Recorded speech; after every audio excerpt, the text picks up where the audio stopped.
Hi, good evening, Girish. How are you? Good, great. And how are you? I'm good as well.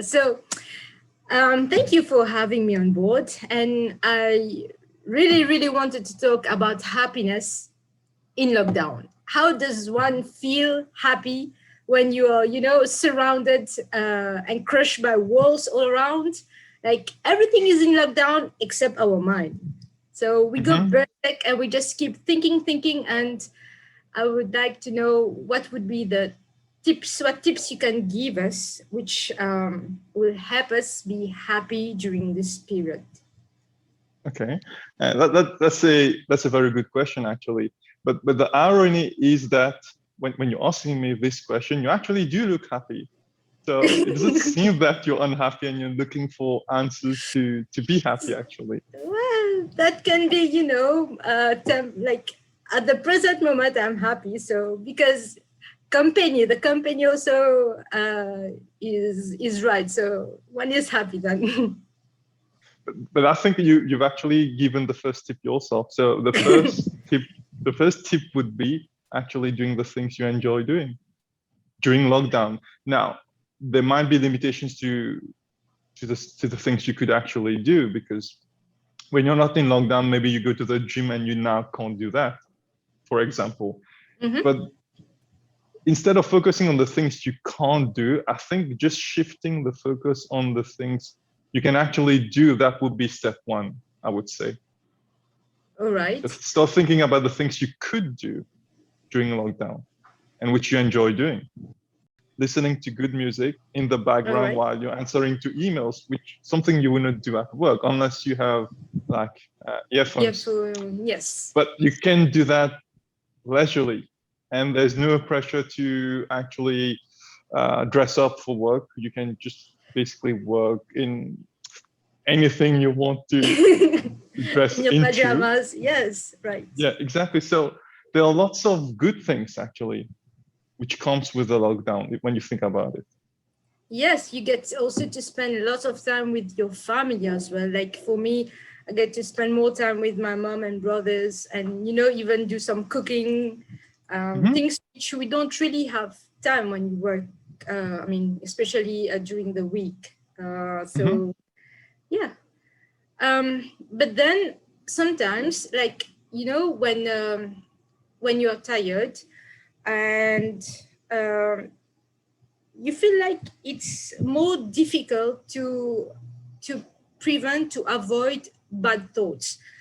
Like, okay, we can focus our energy, our time on things we like to do, but sometimes it happens that when you're just sitting, and then those bad thoughts coming, and I observe it happens when you're tired, usually, like after mm one long week, or then you get all types of thoughts coming in, and then you try. Okay, I'm like, okay, I need to watch my thoughts. I need to, these thoughts are so bad. I should control them. But hmm as you were explaining to me the other day, when you try to control, that's when they tend to come more.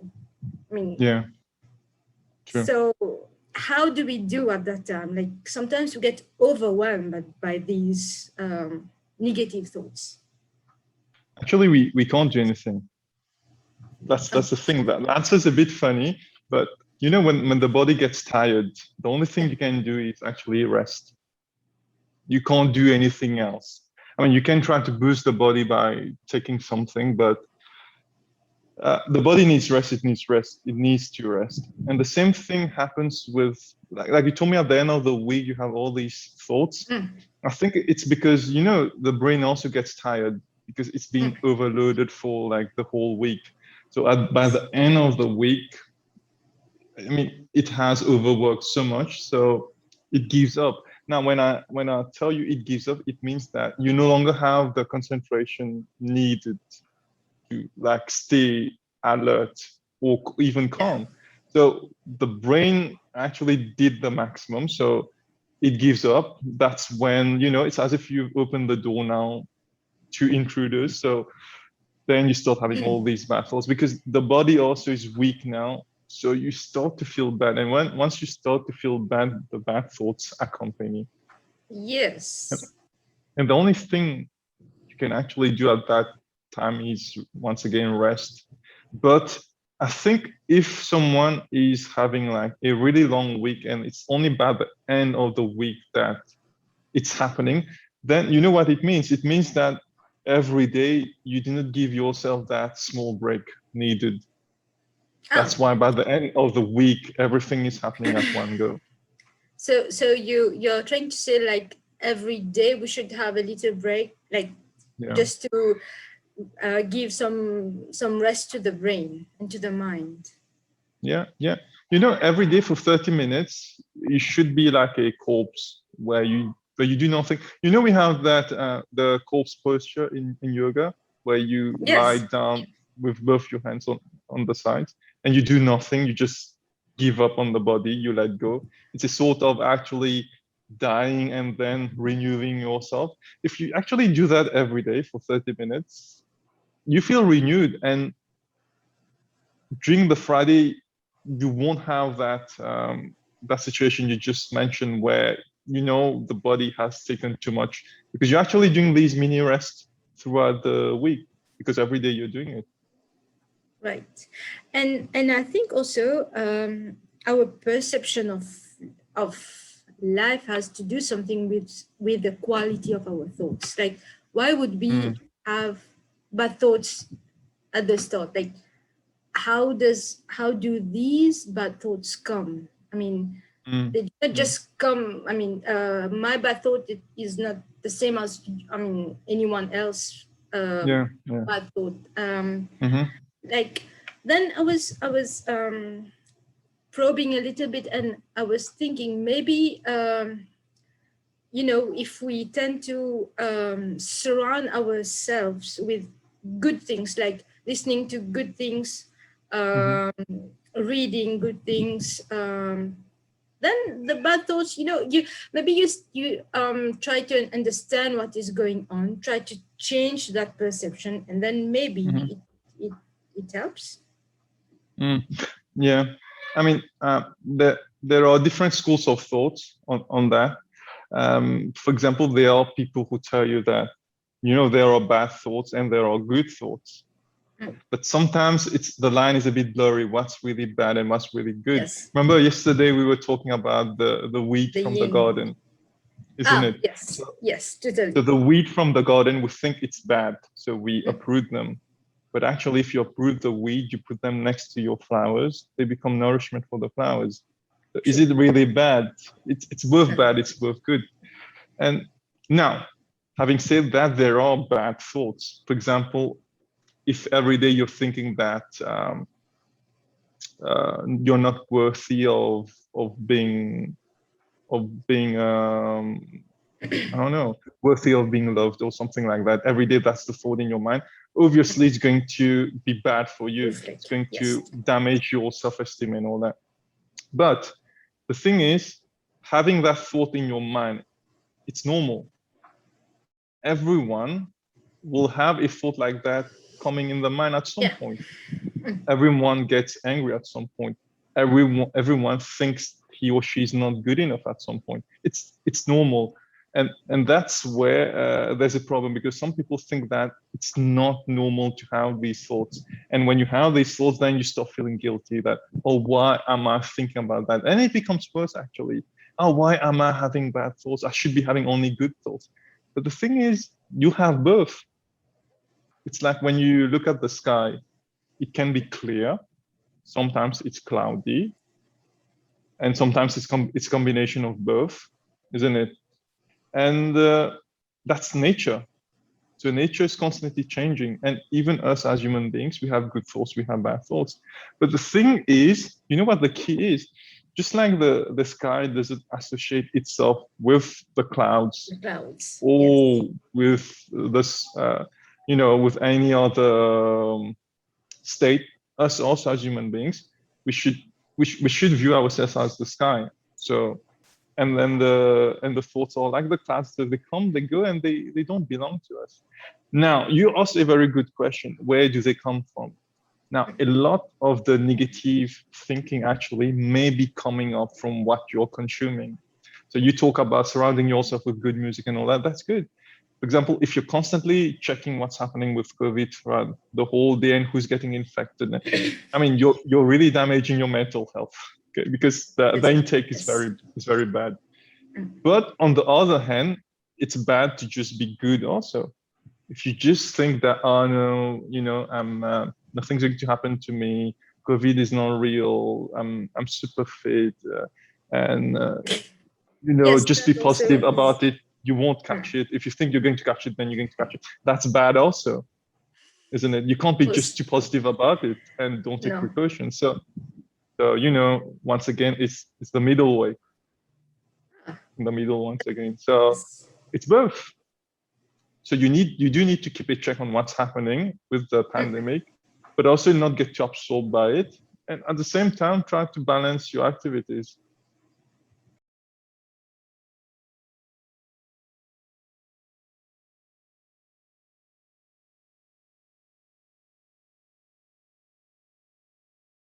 It's the middle way.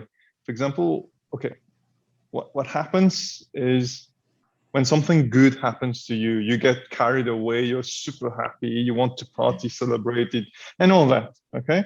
And when something bad happens, you get all distraught, you sulk, you cry, you know, why is it happening to me and all that. And the thing is, if you live your life like that, yeah, good, it's fine, it's a way of living your life. But the thing is, you're bound to suffering when you get swayed by your life like that. So it's very simple, actually. Life the way it is, I mean, if you go back to the first noble truth, life is suffering. So life is not peace and love, okay? So life is suffering. Now, if you really digest that, if you really take it into your heart, you tell that to yourself every day. That's why I don't believe, you know, in positive affirmations and all that. I'm quite boring, and I look at things really the way they are, you know. So I do believe life is suffering. That's why when something bad happens, I say, okay, once again, first noble truth, life is suffering. You know, it's cool. So if you really understand that first truth, that life is suffering, then actually when good things happen to you, yeah, you take it, you accept it with grace, you know, you get promoted at work and all that. So yeah, accept it. You worked hard for it, you got it, but it's not permanent. You know, that happiness you're feeling will die as you continue doing it. And then when something bad happens, let's say someone close actually dies, something like that, then you know it could have happened. So you don't get too carried away by it too. So if you really understand that nothing stays the same, everything changes, then you actually become more and more okay with it. And it is practice. It is practice telling yourself that, you know, it could have happened. This person could have backstabbed you. So what did happen? You say, oh yeah, it could have happened. It's it's a way of living your life. It's a way of practicing, but it's practicing something realistic. You're not lying to yourself. Everyone, you know, in everyone there's love, and everyone, you should not be thinking negative, think positive. So the person is good. No, not everyone is good, you know. Some people are bad, but they're bad because they are ignorant of their true nature, which is good. I agree, but yeah, not everything is peace and love. So you need to get that in your head and make peace with that. Yeah, that is very easy to say, and in applying it, I'm not sure so easy, because, like, you know, sometimes like when some people are more sensitive than the others, again, it depends on the personality and the way they have been brought up, etc. Mm-hmm. But then, as you're saying, like, when you face some bad situation or bad people, it's not always so easy, just, you know, just to accept what happens and then move on. But I think it is really, really important to be able to let go, and, like, not to overly think positive or overly, like, not over positive or over negative, but that's it. yeah, But I think this comes with experience, and as you grow up on it. I mean, you cannot just read it and apply it. You have to, No. you know.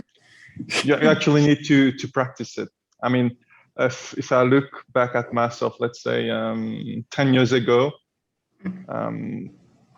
I would prepare myself mentally to be detached from things, to be detached from friendships, or to be detached from a work I do. And then, okay, I'll give you concrete examples. Let's say you help someone who really needs help right now. Let's say a close friend. You help the person, and then you completely forget about it. Okay. Completely. So that's one of the things I used to practice a long time ago. So, and you know, I used to do that during my university days. I'll give you an example. I remember, you know, during the third year of your studies, you need to do the project and all that. So I had to do my own project, but I actually helped a friend who needed help to conduct the survey and analyze data. So since I was good at it, so I actually helped the friend do the survey, analyze the data without having done mine. So the way I approached it was, yeah, it's crazy. But the way I approached it was that, you know, it was done and then completely forgotten, and then I just did my work without expecting something. So it's a kind of attitude. I mean, when I say expecting something, it's even if thanks, you know, you don't expect that, and it's a thing you actually practice when you start doing things without actually expecting something. And that goes really, really, really, really, really, really deep with even your close ones. When you just do it and then you kind of vanish because you just did what you had to do, and it starts to develop in yourself. You start doing things because it's the right thing to do, and you don't carry traces. Meaning, when you do something, but you know you don't feel quite okay because the person didn't say thanks. You know how many people I meet and they say, you know, I met a friend the last time, and as if he or she wasn't interested in talking to me. And I say, well, yeah, but what were you expecting? I mean, it's good if you meet someone, the person wants to talk to you, but the person doesn't want to talk to you. That's good as well. That's life. That's what the other day I was watching a video, and you know what it talks. It's like there's the outside world, and then there's the inside world. You cannot control the outside world. You cannot control that person to be, you know, more talkative towards us or more caring towards us. We cannot do that. We can only control what's happening inside us, what we can give. So again, if we care about someone and if that person cares about you good enough, if he or she doesn't, what can we do? We do our best, right? So that expect that. And in that video, I remember that person even uses the word slave. Like if you let someone else control your emotions, like girls usually have this issue. We tend to depend on someone to be happy, and then when that someone goes away or whatever, for whatever reason, so we tend to get unhappy. We get sad because develop a certain we get some kind of happiness from a friendship or something. So then so in that way we are kind of dependent, and we let the other person have control on our emotion without knowing it. So it's better to be control of your emotions. I mean, at least inside we should be stronger, I think. Or at least understand, like, these are emotions. These, I mean, if we want to be happy, it should be within ourselves. Shouldn't depend on, you know, on other. I understand what you're saying, and it's, I mean, people widely discuss about that actually, that you know, you need to focus on yourself and build your peace. I think that's the thing they talk about. But if you think really deep about it, though, the outside and the inside is just one. So your inside and whatever is happening outside is one, and whatever is happening outside is the same what's happening inside. For example, right now we are talking, it's outside, let's say, but actually in the communication, the inner feelings are being communicated, isn't it? So there's no difference between inside and outside. And when you actually say that, okay, when people say that, you know, if someone is not behaving, let's say, well towards you, then you really need to control yourself. Yeah, true.